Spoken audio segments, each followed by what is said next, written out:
Hello, everybody. This week on the Sportlight podcast, NFL quarterback and BYU Great Jaren Hall. He's been a longtime member of Especially for Athletes, so we go through the Especially for Athletes principles with him and talk about what he's learned in his remarkable journey. It was an incredible discussion. We hope you enjoy it.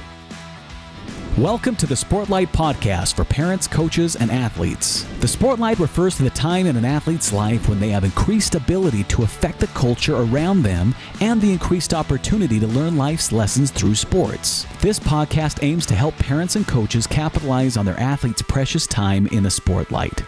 The Sportlight podcast is brought to you by Especially for Athletes program. All right, well, thanks for joining us. We're excited to have Jaren Hall with us today. Jaren's been a longtime member of Especially for Athletes and close friend of the program. And we've known Jaren since he was, 8th grade. I think Jaren is when I first started, 8th grade, I think, when you and I first met through football and some quarterback stuff. And then you met Shad about that same time. And you've really been a part of our program since the beginning. So welcome back. We're glad you're back in Utah now, the off season from your first year in the NFL. How's the adjustment been being back home in Utah?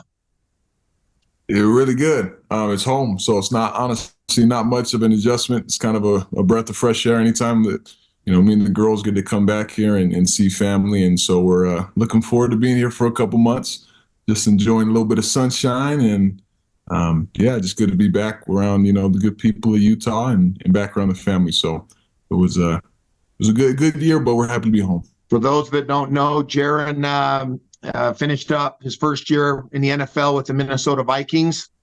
Was able to start a couple games and get some real good reps in, and we're excited to continue to watch him. But we want to dive in more to Especially for Athletes type subjects and topics, Jaren, and maybe we'll talk a little bit more QB and NFL stuff after. So, Shad, why don't you fire the first question at Jaren? Yeah, well, first of all, only someone who played in Minnesota would say, yeah, we came back to Utah to the sunshine, So, well, Jaren, you are very familiar with the Sportlight and what we teach it, especially for athletes, with eyes up, do the work, and the power that athlete could have if they do have their eyes up and do the work and try to lift other people.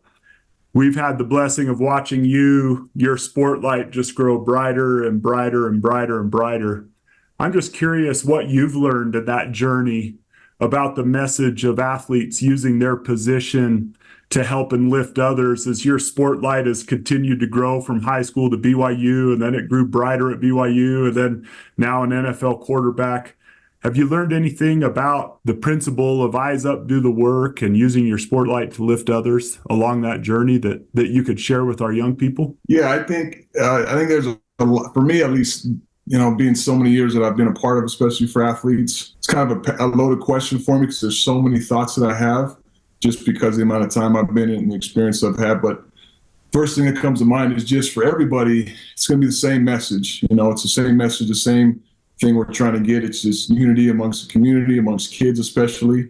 The times we're growing up in now and how crazy things are, and just how important sports are to doing that. But also that message, even though it's the same message and we want the same thing, everybody's role and how they deliver that message is so different. And so for me, I realized that everybody has a different way of spreading it, but then within their own message, how I've spread that message through my actions and events I've gone to, people I've been able to speak to, the way I share that message has also changed in of itself. Each year, whether I'm in college, I was in high school, now I'm in NFL, you have a different platform, you meet different people, you go through different stages in your life, and at each stage, there's new things that stand out to you in your community, new things that you realize, kids could benefit from, that you could have benefited from. And so I just think that it's evolved so much. You look at it, there's a lot that goes to, especially for athletes, but it just starts with a very simple, the day one, thing that Dustin taught us when he would come speak to the schools and introduce it at practices or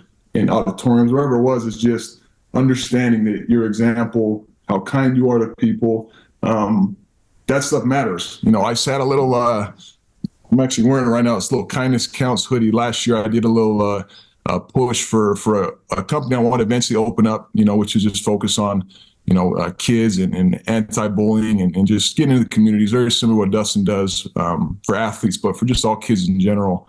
So I did a line, sold some shirts for it, and plan to hopefully open that up 1 year down the road. But just the focus of taking care of kids, being kind to each other, that's the first step to everything. And so throughout the years, as I've looked back on it and thinking about your question, how it's changed and what it looks like now, it still is the same thing. It's the first step, just being kind to people, the golden rule, treating others as you want to be treated.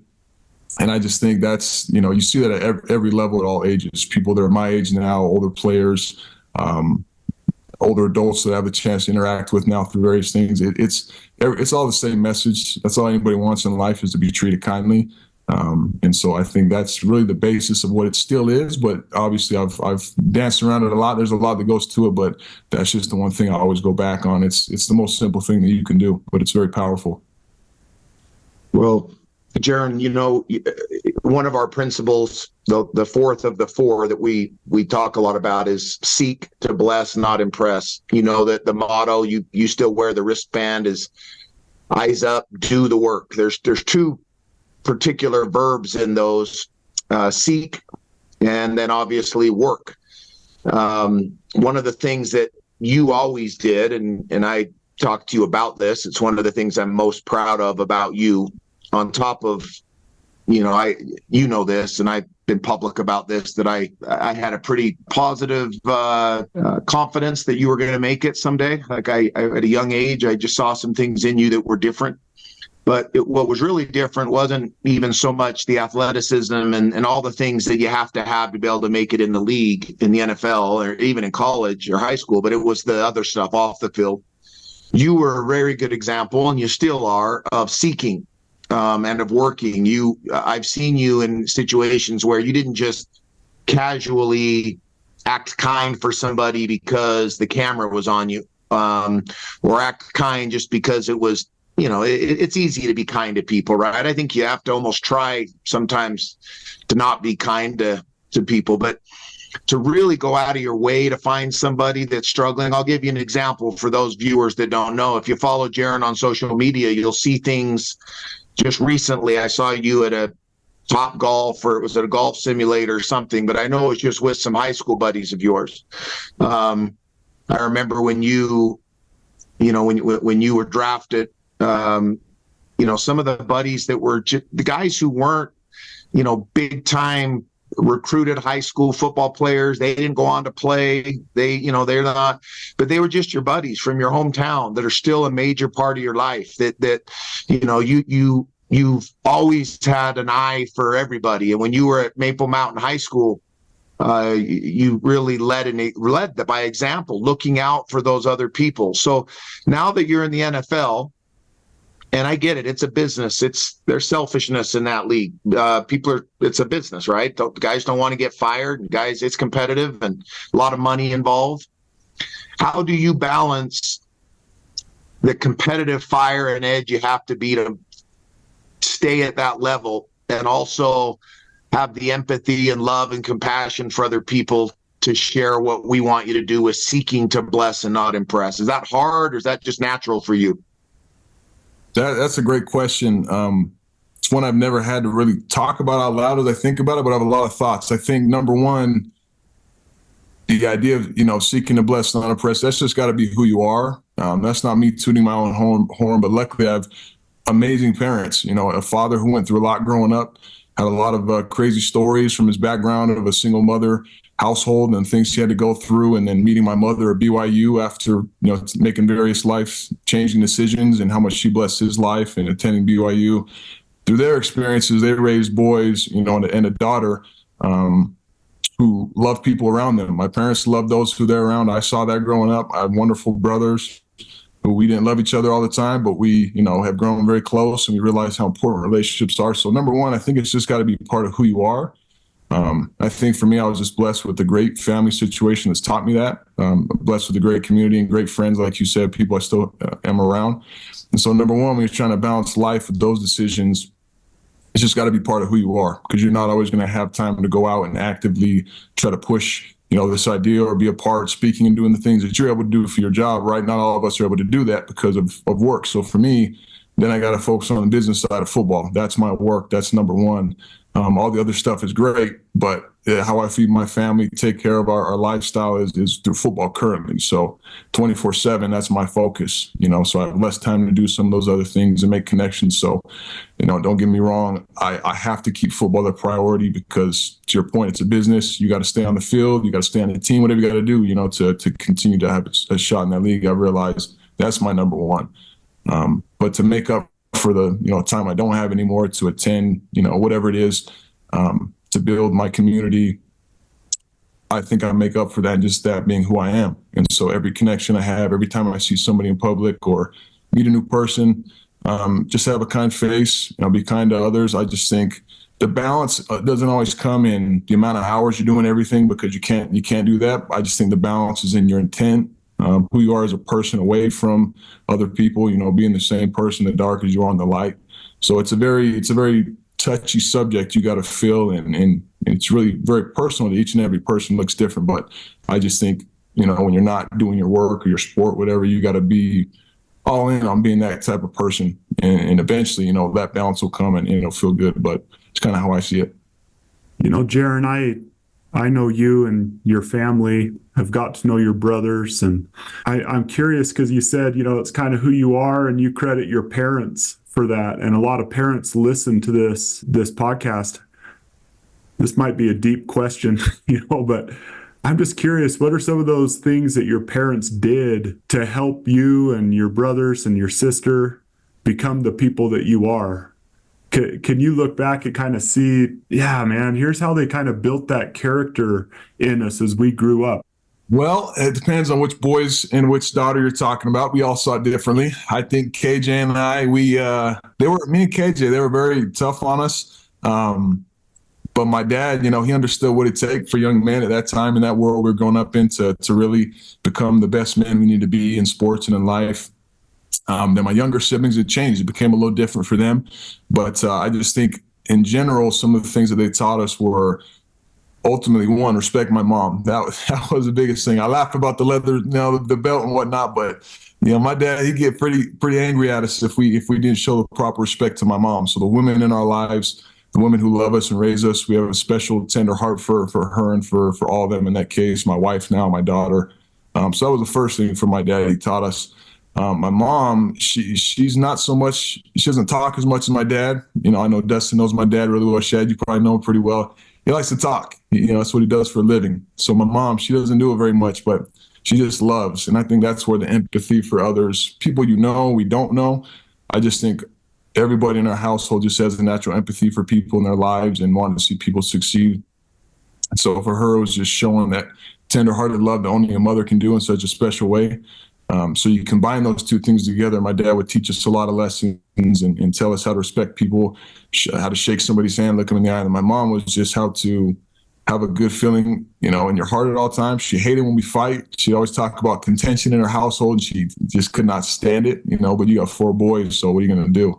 And so you kind of mix some of those lessons together. And I think that was the foundation of what really drove us becoming the men that we are. And I'm sure I'm leaving out a couple of things, but that's what I really remember, what made a difference for us. That's beautiful, man. That's really beautiful. Jaren, I want to ask you something in relation to the day that you were drafted. I remember where I was. I was actually working out a quarterback. I was checking my phone pretty regularly because I knew there was a chance that you might be going there that day. And then I started getting some messages from some people that you'd been drafted, and I cut the workout short and hopped in my truck and drove straight to your house and spent some time with you and your family. And I remember a little bit of one-on-one time where you and I told you, hey, at some point here, you were doing a lot of media. You were on the phone with some people, I'm sure back in Minnesota. I remember in the back room, but I remember saying something to you along the lines of, hey, when things kind of die down a second, it's just getting started. I mean, you're in it now. Like, there's a whole other set of stuff now that you're after, but you have reached a particular goal now that was at one point thought to be just so far off.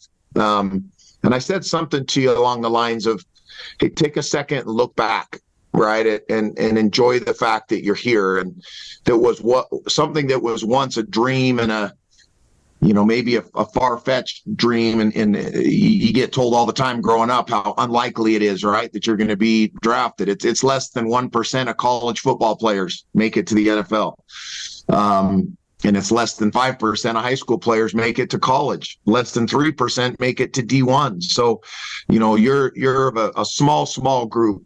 Did you ever, and I'm careful with this question because I know you're not complacent. So when I say this, it's not like I prefaced this question with, you're just getting started now. The goal wasn't to make the NFL. The goal's to win a Super Bowl and be a Hall of Famer, right? That's the goal now. But you've made it. Did you have a second to sit back and kind of look back at the work you put in and the people that were in your life and kind of have a moment where you were able to reflect back and how was that moment? Because not a lot of people get to have that opportunity to hear their name called. How was that? Yeah, it was very special. I was just happy that I did it at my parents' house, where it all started, home with my siblings, with my mom and dad, my grandparents. Trying to think if anybody else in the family was there, but obviously my wife and my baby girl. And really, it was just when the call happened, coming back out, everyone was cheering. That's really when it kind of, I soaked it all in. I don't remember if I got teary-eyed at all. I don't remember the emotions. I just remember how surreal it felt just because there were so many people there. And that's really what it boiled down to, was just seeing the people in the room, seeing the people who got me there.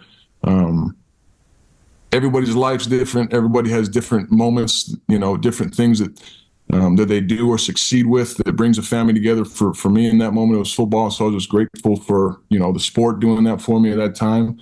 I just think of that moment was the time I took it in the most. And I still look back on it to this day and am thankful and think about, those moments and those people. And, I try, obviously every day, try to think about, who I'm doing it for and why. But I just think in that moment, coming out of the room, talking to the GM, my head coach, and really just taking it all in that moment. That was when it really, really kind of dawned on me what was happening and what, I just accomplished.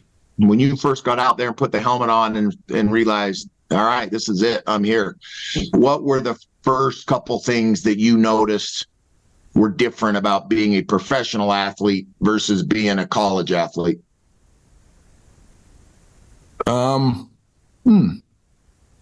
I just think everybody around you is approaching it very differently. There's a different energy. College, when you try to bring energy, people just start screaming and yelling, there's a different understanding of what energy is. In the NFL, it's a lot more focused energy. Guys are squared away a lot more. And mine was just rookie mini camp. And so we're just doing 7-on-7 and some things, but you could just sense the urgency and you could sense that this is a little bit different now. We're only in rookie mini camp. It's not even a practice. It's not a fall camp, not a preseason game. And you could just tell there was so much more focus and intensity in that short amount of time you're on the field. And so it just increased your urge to get up to speed. For me, it took a couple of days. There was a lot of anxiety, a lot of nerves. And so I wasn't really my best self to start out, but eventually I settled in, over my time there and was able just to get back to playing football the way I know I can. But I think right away, it's just, a little bit of that business feel. Everyone's laser focused. It's an important thing we're all doing. There's a lot of people involved and you just want to make sure you're doing your thing, but it takes a lot. Was the speed of the game more of a jump in your mind from high school to BYU or from BYU to the Vikings? The athleticism, the speed of the athletes. Yeah, I want to say I know it should be college to the NFL. I don't know why I feel like remembering high school to college was so crazy, probably because of the mission and I was away for so dang long. But you can definitely tell the NFL is just different. I think the speed feels there's guys that are guys are as fast in college as they are in the NFL, right? You don't get that much faster going from, but now you just have 11 guys doing it. Everybody's on the same page. I think that's the difference because you're always going to play against guys. I played against a lot of guys, some first rounders, some guys that are going to be all pro Super Bowl winners. but there was, 2 or 3 of them on the field at the time. Now it's 11, on your side 11. So there's 22 guys. And so the overall feel of everything is just like you just got to process quicker. You got to make decisions quicker. But at the same time, you also, are elevated to that level with your own team. And so I felt that really early on my first start at Atlanta. You just kind of elevate with your guys. And they're, I mean, to go back on your question, yes, it's college to the NFL, I would say now. There's just more guys doing it. Jaren, as we've watched you, unfortunately, but you've handled it incredibly, you've dealt with injury.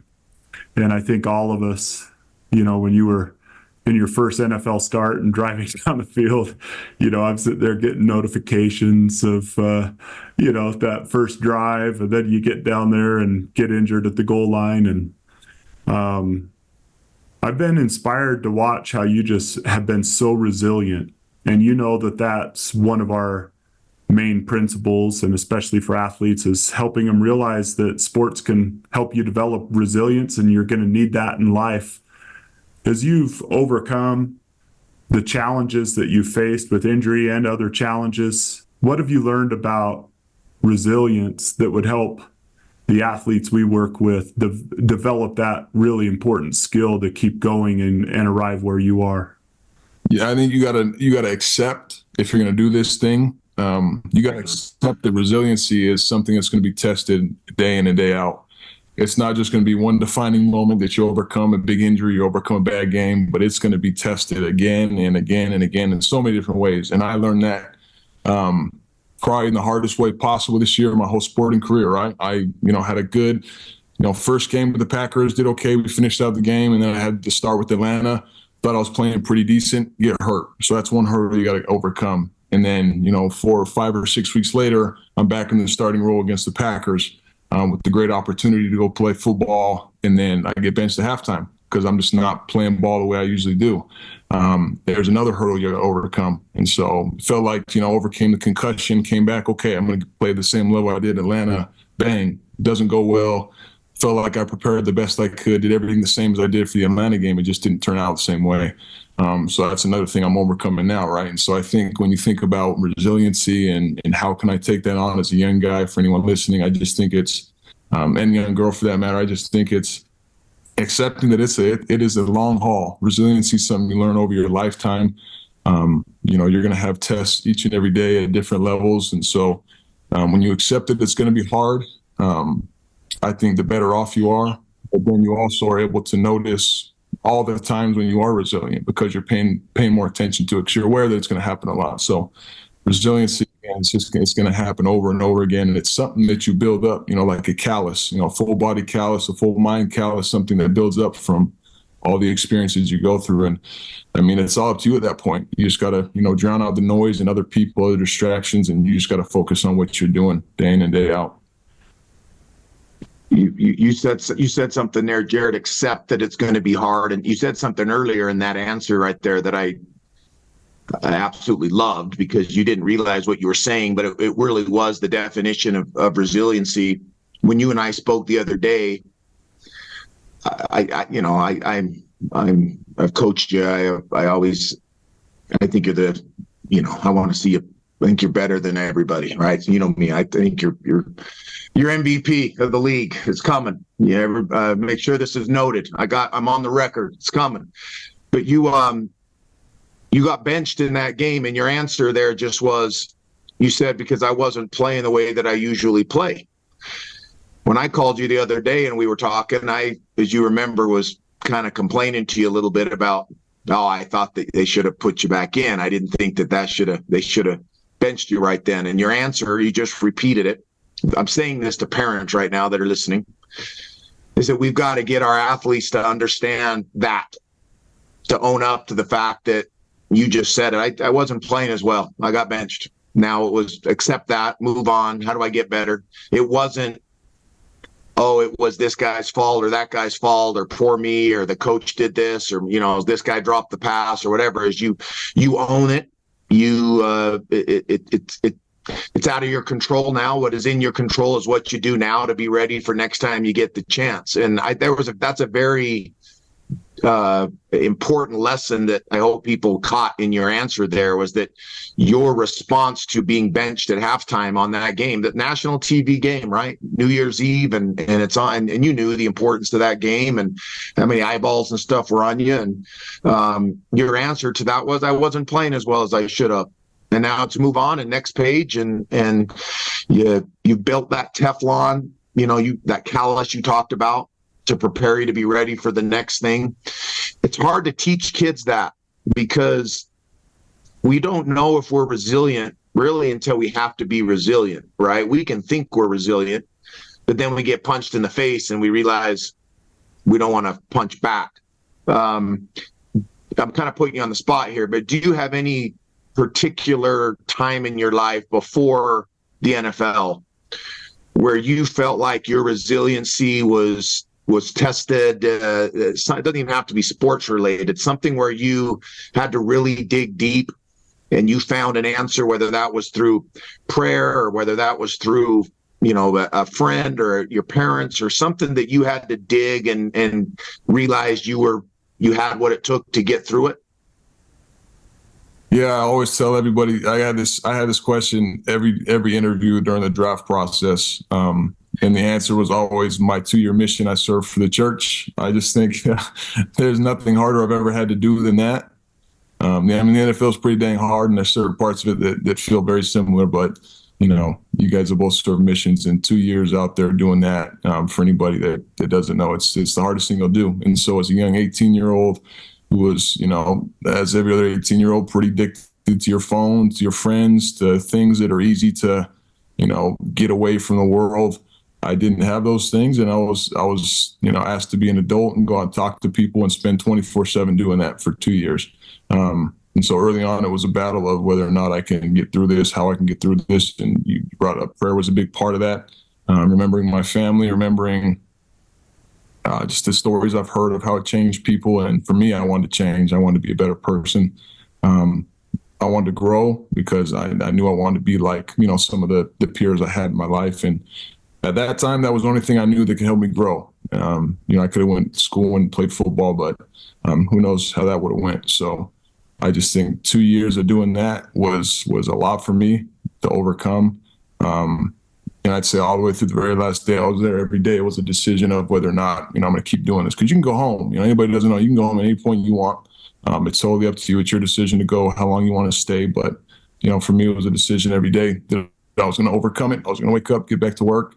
And I think that actually built a really good foundation for the way I approached my work ethic in college for football, and now in the NFL. You grew up in Utah, and your dad's African American. That's been a subject, as you know, especially the last several years. We talked about it on this podcast, specifically about racial issues and the need for all of us to be better. Utah is oftentimes labeled a group of people that don't get it. The word racism gets thrown around. I think a little bit more than maybe it should, but I'm not. I can't say that. I'm not African American. Was that a thing for you? And have you seen that? And is there something that you could share to all of? I know your message of you're wearing a shirt that says kindness counts, and I know you're all about love and taking care of everybody, but was that difficult for you? Did you have difficulties with that? Is that something you still have difficulties with? That's an interesting question because so to answer your question right away, for me, I didn't. I was very lucky. I've had some pretty amazing friends, and I've chosen to keep myself around some pretty good people that I could trust with those things. I feel like now you could talk to each of my brothers who would have different experiences. I know some of them have dealt with it, but I also know people from all different states around the world around the country that have dealt with the same thing. And so, yeah, Utah gets labeled definitely, but I will say, my dad's culturally has come from a lot of different places. His family in the South. He grew up in Ohio, and then in Michigan. Went to Vegas, so he's been all around the place. And No, for him, he decided Utah was a place enough for him raising his family. And so he's had a lot of those experiences, been a part of some pretty interesting situations and seen a lot. He'd probably tell you, you definitely see it in Utah, but you'll see it everywhere else too. But for us, and again, my situation is different. I grew up in Utah. I've seen different experiences than other people that I'm around now. But for my dad, he kept it pretty simple for us, that no one can ever tell you, who you are, what you can do. You live in a place where you can go ahead and grind and get whatever you want. Some people have easier times than others. His journey was a lot harder than what me and my brothers went through, but he went through, and made it through. And now we're blessed to have a much better life. But he'd always tell us, don't let anybody limit your opportunities. No one can tell you who you are. And again, I think that goes with resiliency. But I personally never had to overcome any of those obstacles. I know there's a lot of people that have, and it's sad and unfortunate that there's people out there that decide, that they can, impose those things on other people. But at the end of the day, it's a group effort, and I think we're moving forward and people are doing better. But I don't know that it'll ever be, totally gone. I think it'll always be a part of, the history of the world. It's been everywhere, right? So, again, for me, I was blessed and fortunate. But everyone's situation is different. But, I love where I'm at. I wouldn't be here if I thought there was any, internal issues. And so, it's a good question for this time. I don't know if that question will ever not be relevant. I think it'll always be around. But that's just humans being humans. People are imperfect. But I think for the majority of everyone, we're trying to push on and everyone unite. And so I love the message of the gospel. Jesus Christ is the main uniter, regardless of your thoughts about him. It's the best example you can have. So just being kind to everybody, again, it all falls right back in line. Yes, it does. Awesome. So I have a quick question for you, Jaren, and that's, every now and then, those of us who went on and played college sports, all of a sudden you kind of learn this new level of dedication that you wish you could go back and tell yourself in high school, like, oh man, you don't get it. Like, you don't get what hard work is yet, right? And then now you've taken it from college to a different level. And I think some kids, they just grow up and they don't have some opportunities to learn the real price of greatness in anything, whether it's greatness in school or another extracurricular activity or a sport. What have you learned throughout your journey about the price that it takes to be great? Our principle of win the hour and being intentional about your day. And now you're professional, so you even have this financial, hey, you do this, and you have to try to set yourself apart from the most elite athletes in the whole entire world. And in that process, you probably learned some things about the price or some keys to becoming great at something. Would you share those with us? You guys have some great questions. I think, at least rooted in me, like the main point for success, I think the first thing is understanding sacrifice. Luckily, I don't want to say it was forced on me, but at a young age, my dad, he made me and my older brother get jobs. We were, both, I think KJ was probably 14 or 15. He got his first job. And then I think I turned the same age. I got a job. Same job as him, worked at the pizza factory in Spanish Fork. Shout out to Coach Jex, hooking that one up, getting us back there, washing dishes, cooking pizzas. But, that was a sacrifice in that, every day we'd be having practice, having school, and on the weekends in high school, that's when everyone's having a good time. People were going out after the games on Fridays, people hang out Saturdays. We were working on Saturdays. I'd have the morning to go work out, or if we had a game on Friday night, I'd get a little regen in the morning, stretch, lift, and then a couple hours later, I was at the pizza shop cooking and cleaning. And at least for me, and I'd have to ask KJ about this, I'm sure he saw the same thing because he was a phenomenal athlete, went on to play in college at BYU before some injuries. But I just see the similarities in how we, chose to go about our every part of our day, how we worked, how we approach school, and then also our social life. It wasn't a lot. We were working, we were practice, we were home, we were at church. Those were like the things we were doing. Not a lot of time to be out with friends, doing a lot of stuff. At least, especially for me, I wasn't in the party scene very much. I wasn't in the big group scene. Not that you can't do that and still be successful, but for me, anyways, with the way I spent the rest of my time, playing 3 different sports, I had to make sacrifices, somewhere to put in extra work more than everybody else was, to make sure I was always staying ahead. So the first thing And I think the most important thing is just sacrifice is how you're successful. And it changes at each level you get to. But from a young age, my dad, kind of put it on us that if you want this, you got to sacrifice something. And for me, it was social life, it was hanging out with friends, in which at that time, that's kind of your life, right? That's how you define yourself as your friends and what you do. What advice can you give to athletes who are in this spotlight and social media, and how social media can flame everything and blow everything up? Because you were pretty smart with your social media. You didn't get out of control with that. But so you're talking to a 15, 16-year-old kid right now. You know the dangers of social media. What advice or caution or would you give to kids and social media use? Oh, that's such a loaded question because there's so many routes you can go. So, social media is everything today. Social media is in people's businesses. It's in, socially how you interact with your friends. It's in the entertainment. Social media, I think, is one of the most important things that needs to be addressed for kids. So one to start, and I might go for a little bit. One is don't be a knucklehead on social media. The stuff you think is funny, the stuff you think you and your friends are laughing about, one, you got to be sensitive to what that material is. So be smart about what you're doing. And two, understand that everybody can see everything you're doing. It doesn't matter what you think is safe, what you think is secret. You got to approach everything you do on social media as if anything I click on, anything I look at, anything I post will be seen forever, right? So the simple way, if your mom was in the room with you, would you be doing or saying what you're doing? That's the safest way to do it, because this could come back to bite you in the rear end when you're going to college, when you're looking to go play somewhere. Don't let that be, you see that happen all the time where social media ruins someone's career. So that's one, when you're using it. Two, then I'd say, you get in this world of these trolls and these people who are just negative. Understand that there's different people who approach that. When your game's being posted, your good plays, your bad plays, avoid the comments. Don't be looking at what people are saying about you. Don't be looking at the good stuff. Don't be looking at the bad stuff, because the good stuff's cool, but you start seeing some of those negative messages and it messes with your brain. I could send you some interesting messages from this last game against the Packers. It doesn't matter what level you're at, you're going to get a lot of stuff, so you got to avoid it. Understand that those people, they're really mean ones saying stuff to get personal. One, they're probably people that are pretty miserable themselves. Misery loves company. Two, they're just people that have nothing better to do with themselves. So why even give them the attention? Nothing they say is validated. Has nothing to do with you as a person or your game, because you're the one who's out there playing. These people aren't, right? Now, the people are positive, the fans, we love them, but what comes with good is going to come bad as well. So you got to focus your attention, your energy on the people that are going to positively uplift you, and know that anything someone says about you, that does not say who you are as a person.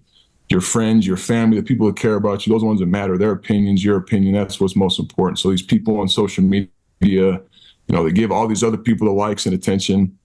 It doesn't matter. I just think that this idea of your self-worth and who you are, being tied to how many followers you got, how many likes you got, the comments being said, it's just a trap, and that's not going to last forever. We're all going to grow up. We're going to get, if you're not in sports anymore, if you're not a young kid anymore, once you start working, none of that stuff's going to matter anymore. So just start, approaching it from that end now. Don't let it affect you. And so, that's a couple of different avenues to go down. I'm sure there's a lot more I could say about it, but first thing in my mind was just those things, just understanding it's a great place to be. Great things can come from it, can be used so well, but I think the negative can far outweigh the positive once you start going down that rabbit hole. So you just got to be careful. Parents, kids got to work together really just to monitor that stuff, because, it can get out of hand.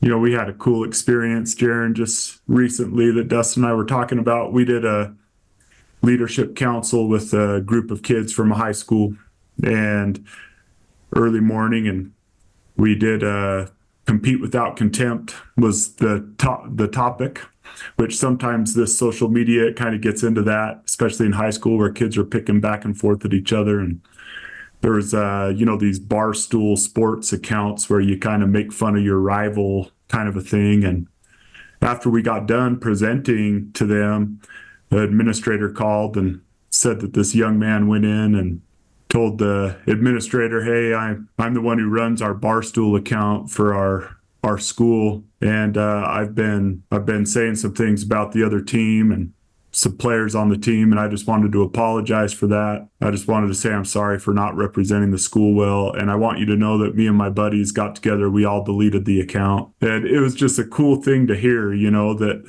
it's so easy. Even good-hearted kids could get caught up in what you're talking about. Obviously, those were really good kids, but you get going back and forth, and pretty soon what you think is funny could really be hurtful to someone. You never know where they're at in their life, and then all of a sudden you're known as the knucklehead who did this to kids online, and that can impact your future and other things. So I thought that was really cool to hear a message like the one you just shared. Thousands of kids will hear that. Our hope is that one of you kids, if you're being a knucklehead right now, just own it, delete it, say sorry, and move on with life. And don't limit your future just over a stupid post. So great advice. Thank you.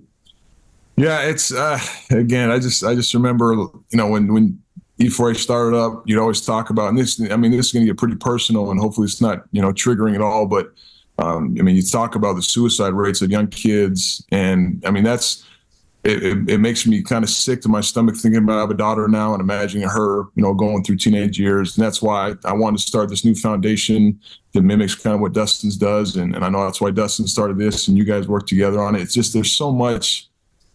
Young kids is what we all want to focus on. We want to focus on their well-being, their mental health, and that's what's being attacked right now. And social media just feeds off of that. And so just to add to that message for all the young kids that are listening, we're focused on the people who are struggling, right? We want to focus on the kid who's struggling, who doesn't have friends, but don't be the reason that some other kid decides, you know what, maybe I'm not worth it at this time, or maybe my values, you don't want to be that reason. Because if we could all hear each other's thoughts, and if you knew that you were making someone feel that way, I